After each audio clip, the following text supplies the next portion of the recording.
So good afternoon. It's a pleasure to be in Bangor. It's by a slightly different body of water than we were this time last year, but we're definitely on metaphorical Bangor anyway. And a pleasure to see you all here. My name is Monc. Bowsher. I am a barrister, and I also teach a little bit. We don't compete directly with Bangor because our LLM in public procurement at King's is online, so we're complementary. So. But anyway, we like competition. Even if we did compete, we'd still welcome each other, wouldn't we? With a little flyer there about, of course. Okay. We've got a fantastic panel here to talk about issues in procurement. And it's an interesting selection of themes that we have. But what I'm going to do is introduce them in a moment. We're going to have four of them are going to sort of do a very short presentation on a specific theme, and then two are going to comment. And we hope we can get a bit of discussion done and wrap up by 3 o'clock. But as I've been here on and off for during the last 3 days of the conference, I thought I might react to at least a couple of the points that have been made and try and tie them into where we're going for 5 minutes anyway. It was touching to hear Professor Piga describe the 2014 directives as the UK's last pre-Brexit gift to the EU. The last push towards a more principled, less rules-based approach to procurement, and that chimes very nicely with one of the themes we're going to talk about. And we've heard a lot about lots of modern ideas about how to develop procurement. And I thought I might just stop for a moment. As those of you who've heard me speak before, I always tend to, at some point or other, revert back to history. That's because I've been doing this for so long. When I started doing this, there were no UK regulations at all. So just to sort of, and the last time I did that, I think I went back as far as the Roman Republic, but Professor Caranta should cover that rather than me. What strikes me is I habituate second-hand bookshops, and much to the irritation of my family, I collect books about public procurement history. And it's quite interesting. The problems are universal. So I just selected 3. This is an interesting book about the history of all the contracts that were let by the Royal Navy in the 17th and 18th century. Incidentally, done at the building which now houses King's College London's law faculty. One of pure fluke sort of coincidence in life. Samuel Pepys, the then great Samuel Pepys, started out as running that office. This is bizarrely the British government's history of public procurement in the Second World War, which, interestingly, the Ministry of Defence still relies upon as authoritative in some contractual matters. It's hard to find a copy when they cite it to you. You have to dig around to find one of the. So I'm not lending it to Simon when he'll have to pay for it. But the next time he gets it, has to deal with it. This, even more relevantly, is the entirety of British public procurement law in 1972, before we joined the EU. And wasn't that a happy day? Not many copies of that book around, and suddenly that book, which I bought a few years ago, suddenly becomes relevant again. Why do I mention this? Well, because the themes come back again and again. We often dress them up in modern policy, but actually the themes that Samuel Pepys was dealing with in the 17th century when we were fighting the Dutch, and the Dutch insisted on coming, well, this wasn't the dock then, but they insisted on coming up here and burning our ships and things, was very similar. The problem was, how do you make sure that your businesses are not so embedded with your government that they aren't corrupt or selling you rubbish goods? How do you actually monitor that performance and find both financial performance and contractual performance so that you actually get what you thought you wanted? How do you try and do that in a way which makes the most out of the taxpayers' money? How do you do that with knowledgeable people on the government side knowing what they're doing so that they can adequately represent the public interest? And then, how do you deal with the fact that politicians cannot stop themselves seeing procurement as a source of money for developing their particular policies of the moment? And that the policies of the moment may be very valid policies, and we're going to talk about 3 of them today. Just because I call them policies of the moment, I'm not disparaging them. But whatever they are always, the politicians insist on using procurement as a tool to promote them. Now, we don't have time today to talk about whether or not actually procurement is the best way of doing it. Professor Peake promoted a very valid view that actually procurement, in a particular age of austerity, may be the only way of promoting some of these policies, because there's no money available to do by any other route. But the fact is that if you are trying to pursue these policies through procurement, inevitably these policies will either get in the way or be in tension with your primary policy of buying well, or worse still, your compliance with the policies of the moment may become a very neat cover for poor performance. You may end up buying rubbish because you can say, well, I may have bought rubbish, but I have pursued that policy. And these are probably problems we're all dealing with, and how we reconcile that is difficult both as practitioners, both as legal practitioners, but also as procurement practitioners. And I often say to my students, one of the difficulties about procurement law is that most of them come from a sort of competition law background. In competition law, it's easy. You know what competition law is for. Competition law is about efficiency and economics. And maybe we can debate sort of theological questions about the difference between the Chicago School and the Harvard School and German neoliberalism. But the differences between those factors are trivial in comparison between someone who sees procurement as being about sustainability and someone who sees procurement as being about anti-corruption. We can't reconcile them all. And what we are trying to do, I think, is go back to knowledgeable, effective procurers and use that. And that does perhaps trend towards a more principles-based process. And how we make that work is important. And before I sit down and introduce our speakers, I couldn't resist. I have to obviously rise to Albert's reference to remedies. And I'll rise in a way that he might not expect. There are many issues. There's not time to talk about remedies today. We've done it. I think we did it last year in real anger. At some length, we had a rather good session in real anger. But one of the problems that the court-based remedies system creates is an enormous focus on refereeing issues. The procurement law, through its case law, becomes all about issues that look very much like what happens on the football or the rugby field. And it's all about, he did this to me, he was offside, it was a forward pass, whatever it is. And that's fine. These things need to be done well, and those standards need to be maintained. But the existence of the court system may have had some effect in almost drawing away from the importance of building up other investigative systems.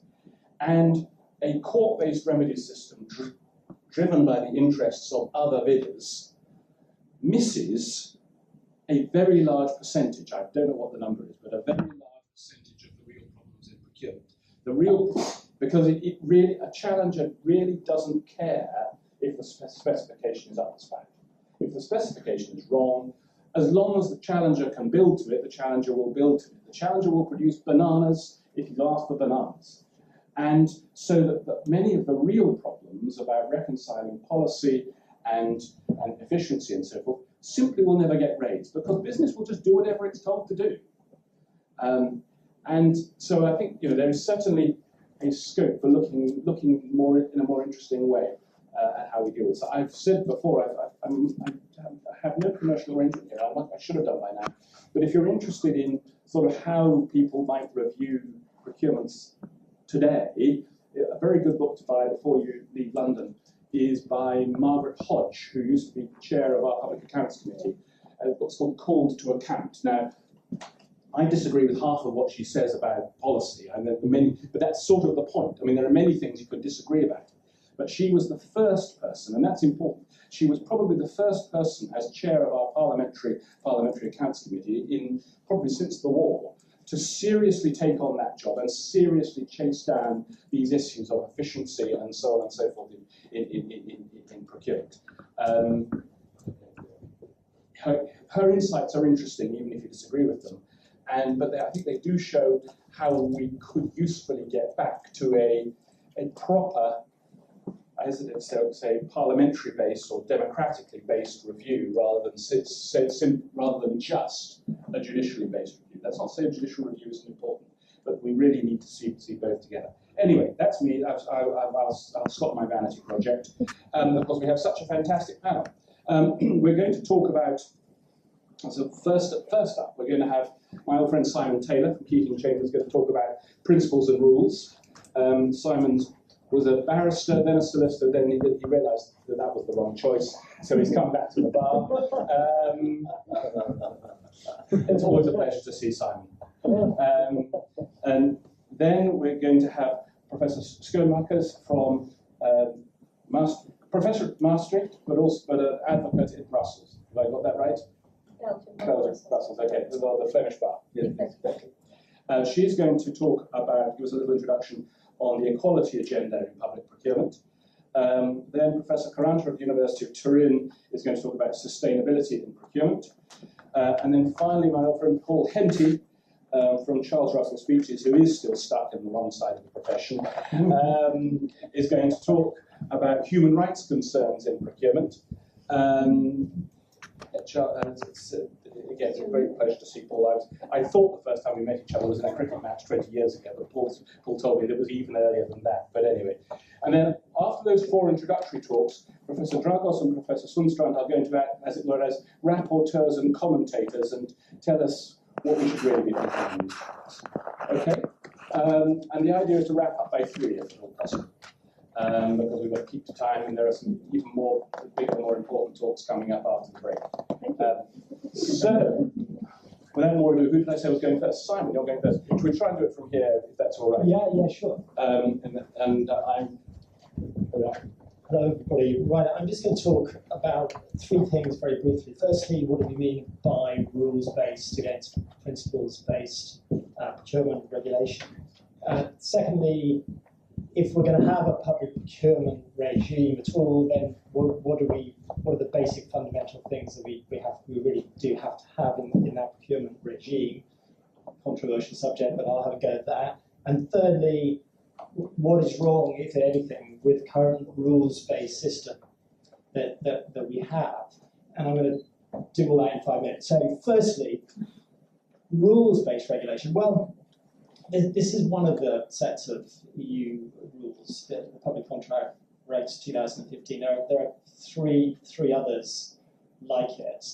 Rules-based systems are very long. There's a lot of stuff to read. There's so much stuff that often you forget about them. So there was one case the other day in court called Faraday, which was about whether whether a development agreement is a procurement or not. And there was a lot of discussion by the judge. Were you involved? No, good. It's shocking what you're about to say. What you're saying about to say is shocking. There was a lot of discussion. He's guessing. Right. There's a lot of discussion about the judge about whether there was any general anti-avoidance provision in the regulations, which would mean that authorities couldn't just devise things which get around the rules, and no one seemed to point the judge to Regulation 18 was this what you right? Regulation 18 of the regulations, which actually sort of is an anti-avoidance provision. It says you can't design procurements to artificially narrow competition. So everyone in that case seemed to have forgotten about one of these rules. There are so many of them, and you find yourself doing that all the time. You come up with surprise. I was advising on conflict of interest the other day, and we all focused on Regulation 24, which is entitled conflict of interest. But then we sort of realised, well, actually, Regulation 41 is where bidders were involved in putting the procurement together. Isn't that a conflict of interest? But anyway, they're complicated. There are lots of rules, and a rules-based system is voluminous. A principles-based system, I mean, could be this. I mean, it could be a sentence. It could be, for example, public bodies, when procuring, may treat eligible bidders must treat eligible bidders in a non-discriminatory manner, act transparently, and keep full records of all decisions taken. There may be a second sentence explaining that eligible bidders are bidders to whom they owe duties as a result of reciprocal trade arrangements. So you could just base it on transparency, keeping records, and non-discrimination, and that would be a very simple principles-based system. So that's the first point. The second point, so if we're going to have a public procurement regime, what do you need from it? Well, firstly, you need to define what a public body is. You need to say who is subject to the rules. So, for example, do we really need a set of regulations on utilities? We have we have competition law which can regulate utilities. We don't really need to regulate it through procurement law. So you have a narrower subset of public bodies who are subject to the rules. And the reason we have that subset, and the reason we have public procurement law is, I think, all about mainly international trade commitments, although there are other views that it's about corruption or about best value, etc. But that's the first point. Then you have to have, it seems to me, something really simple on what has to be advertised. So, for example, I'm assuming one of the first casualties post-Brexit is going to be NHS procurements, because but I think it's a bit of a nonsense that just because we have a sort of commissioner-provider split in the UK, in England, that all of these procurements, in theory, have to take place. So you need to define what has to be advertised. Then you need to define who can bid. So if a bidder is from a country with whom you don't have a reciprocal market access arrangement, then there's, in principle, you can exclude them from public tenders if the public body chooses to do that.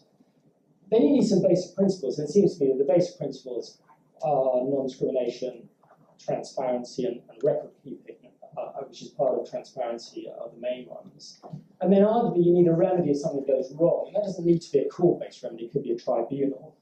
And that's where the records come in, it seems to me, because there should be a system of basically having a tender record which is then passed over to whatever judge or tribunal adjudicates on the rightness or wrongness.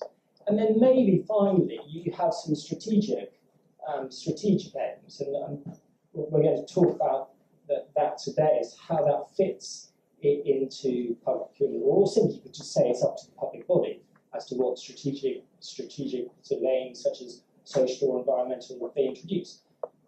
So it seems to be, in addition to some guidance and templates, and no doubt some guidance on how to do procurement better, how to draft the criteria, it seems to be you could design a very simple principles-based system. Lastly, what's wrong with the current rules-based system? Well, at the risk of sounding like a Brexiteer, they're not very British, really, the rules-based system. These are based, I'm not Brexiteer, but these are based on internal market harmonisation of a lot of conflicting national policies on all sorts of things, not least social, environmental criteria, but the type of procedures that should be followed. Whereas the British system, obviously, and the common law tradition, is more sort of keeping it simple. And in terms of what's important, well, we as barristers, I suppose, are a bit jaded by our experiences, but we judge things, I suppose, from what we see in the courts. And as Michael said, we don't tend to see litigation on things like the choice of procedure or the nature of selection criteria, whether you can impose a living wage, the time taken between the advert and the ITT. You don't really see much litigation about that. There's a lot of energy and heat over matters like that. But the litigation, where claimants feel that they want to invest in a challenge, is over issues of transparency and fairness, mainly. That it's about scoring and evaluation, disqualification decisions, post-tender negotiations with the winner. Those are the matters that we see time and time again. And where it tends to go wrong, witness the recent decommissioning authority case or geodesign against the Environmental Agency, where it goes wrong for authorities is where they forget about those basic principles, don't keep any records, have a policy of destroying documents, and don't think enough about fairness and transparency and focus more on tick boxing against the voluminous rules. So it seems to me, then, wrapping up, that the areas that the procuring bodies and regulation ought to focus on are these basic fundamental principles: fairness, non-discrimination. And of course, UK courts are well used to interpreting those and do that very often and very well. We don't necessarily have to keep with a court-based system. Conclusion, post-Brexit, well, there is an opportunity for the UK to look to its common law tradition and simplify the procurement regime.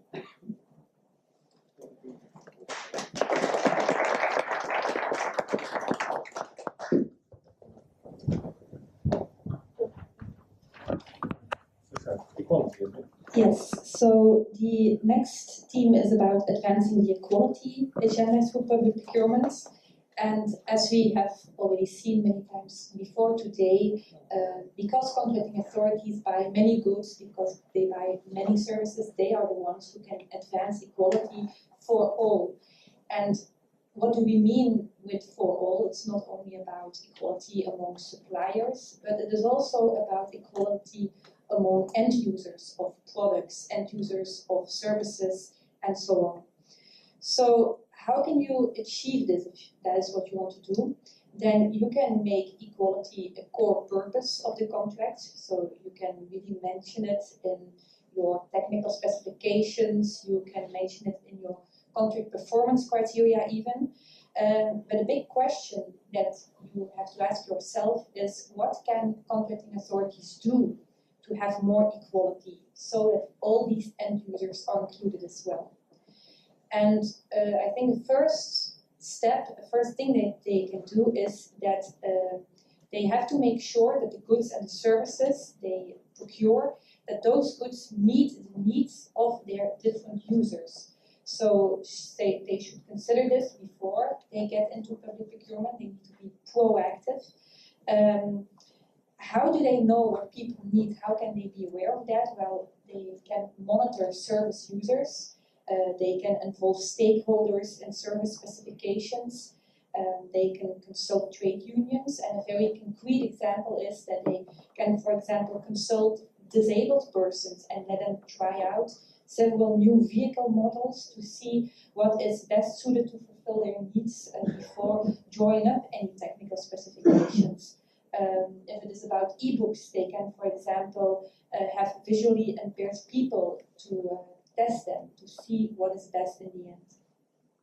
So if you have specific public procurement contracts and nice examples to have more equality in them, you can, for example, have also the construction of websites that are really accessible for all, also for persons who do not see well. Have websites in different languages. If you are talking about medical services and having them accessible to all, you can also have advertisements in, for example, homosexual pubs, so that they also know that these specific medical services are available, because otherwise they may not be aware of that and you would exclude certain people from certain services.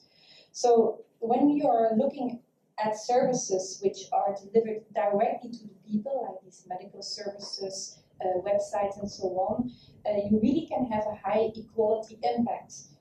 And as has been said many times before already today, training of the staff of who's working for contracting authorities is very, very important in this regard. What can contracting authorities also do? Well, they can try to increase supplier diversity. How to do this is by having more e-tendering, more and better advertisements, organized events, requirements in contracts for the prime contractor to support small enterprises and so on. So in the end, then you have a much larger pool, because if you have a much larger pool, in the end, you can have also more equality among more persons. It is more easier to achieve equality if you have more bidders. Another important question that you have to wonder next is then, how can we ensure that the companies that are engaged by a contracting authority will also strive for more equality, and that they will also make sure that there is equality among the end users, because they have no such duty. They are just private companies. Why would they care about equality for all in the first place? What can contracting authorities do? Well, they can meet or they can write down equality requirements into the contract. They can inform the private operators that those are the public duties that should be taken into account, and that if they would not take this into account, that it can be considered as a contractual breach. They can also use pre-qualification questionnaires in the selection process to ask about the equality performance of these private companies. And they can include in the contract monitoring requirements. They can mention it in the specifications, for example, so that these companies are aware what they should measure, how they should measure it, and why they should measure it. Is there an advantage then for these private operators to do this? Maybe not at first sight, but it is possible that they get better reputation, more experience, and that in the end they could benefit in the long run. And the final question that you have to wonder then is, will this bring about additional cost? Well, it certainly will. Are these justified? That is also a very big question mark, and because reasonableness in the budget is always an issue, and it can never be stated in advance royal contracts whether it is wise to look at all these things. We have heard it this morning as well, but I think that those are the main issues that one has to take into account. So first, what can the contracting authority do to have more equality? But secondly, and most importantly, what can the private operators do to have more equality for the end users in the long run as well?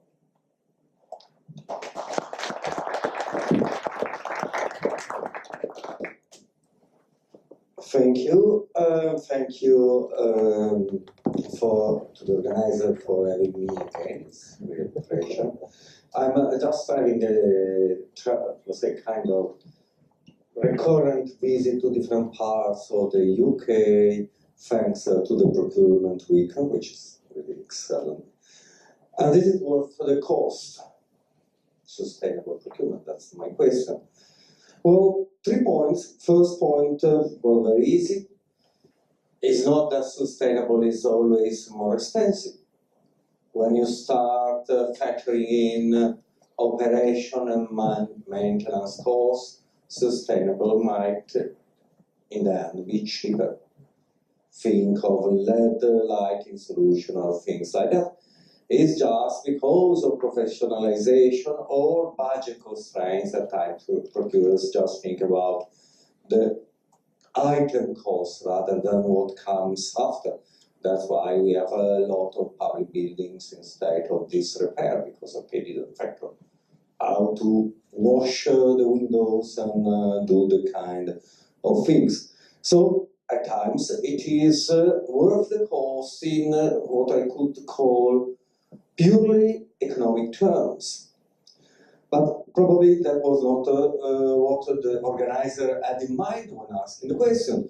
They were thinking about things that are actually economically more expensive than with, let's say, products or services which are not sustainable. Well, 2 different points. One is, well, cost of being ethical. Many places, many countries, you want a bike, you go to some person, you tell the person kind of bike you want, you negotiate, which is beautiful, the price, you agree, and then day after you go back and you have your bike, which is much cheaper, economically speaking, than a normal bike. Of course, someone has no more the bike. The owner, the original owner, was deprived of his property, but you are saving a lot of money. And these, we have so many rules that is, in a way, also covered by directives, the negotiating procedure in exceptionally favorable circumstances.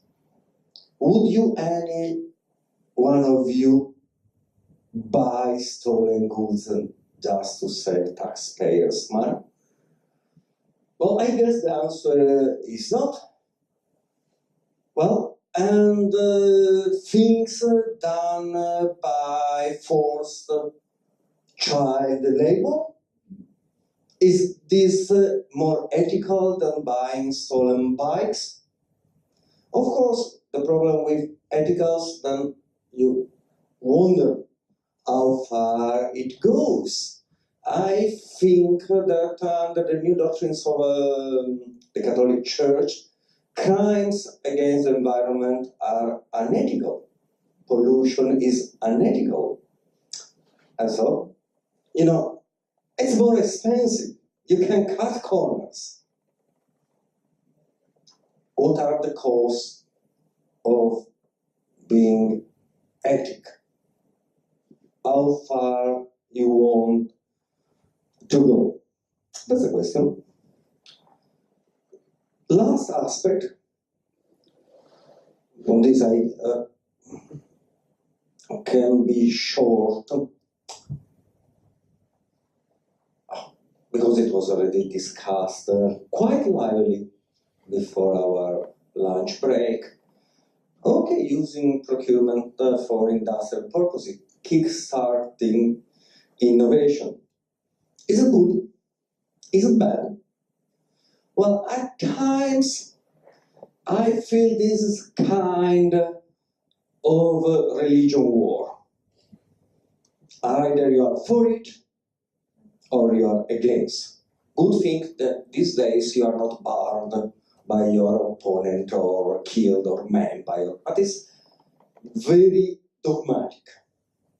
I would like to see some research, and maybe it's already there, some research about how effective the whole things, because we have hearsay evidence about how the NASA program have kick-started a lot of innovation, and this morning someone, Catherine was talking about the iPhone 5 and what was before making iPhone 5 possible. I would like to have a research rather than ideologies.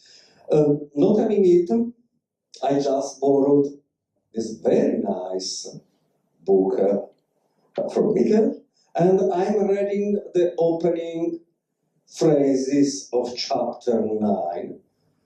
Now, remember, 1972, before you had all those nasty, terrible European things that you're not going to get rid of. Okay, oh, beautiful. Chapter 9 is procurement as an instrument of policy. Wow. It's not really novelty. Well, anyways.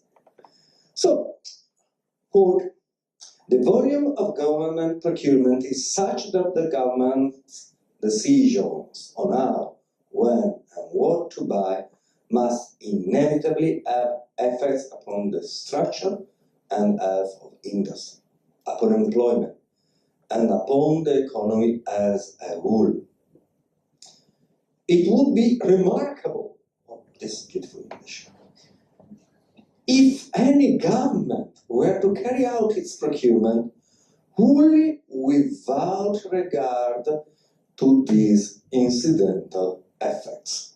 1972. Thank you very much.